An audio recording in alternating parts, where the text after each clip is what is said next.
सही सही, पर पे ना ना। ये वो अल्फाज हैं जो हम इस्तेमाल करते हैं अपने जुमलों में, लेकिन कभी हमसे इन अल्फाज का दुरुस्त इस्तेमाल नहीं होता।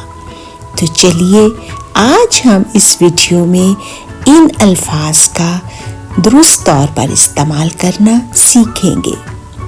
देखिए बच्चों, सही और सही ये कहाँ इस्तेमाल करने चाहिए।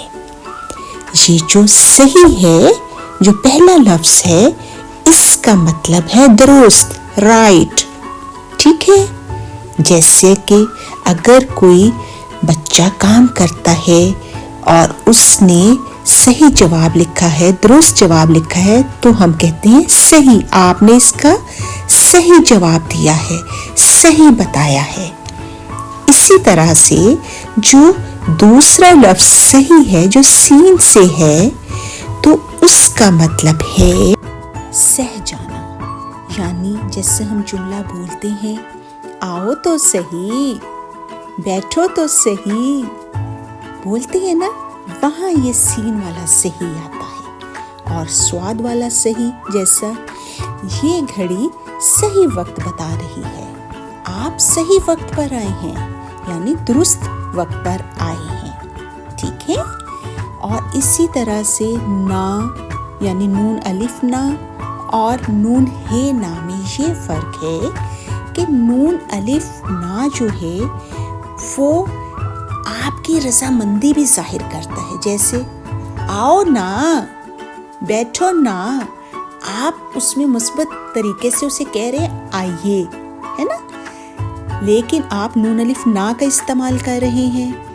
इसी तरह से नून हे ना का मतलब है नहीं।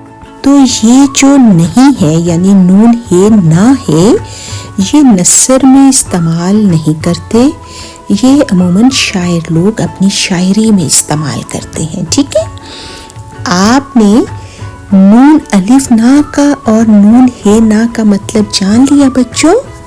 तो अब बारी है पर और पे की।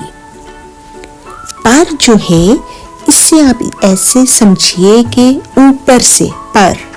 ठीक है, यानी चिड़िया दरख्त के ऊपर बैठी, हम ये कहते हैं ना, तो इसे हम इस तरह से कह सकते हैं कि चिड़िया दरख्त पर है, दादा कुर्सी पर बैठे हैं। ठीक है।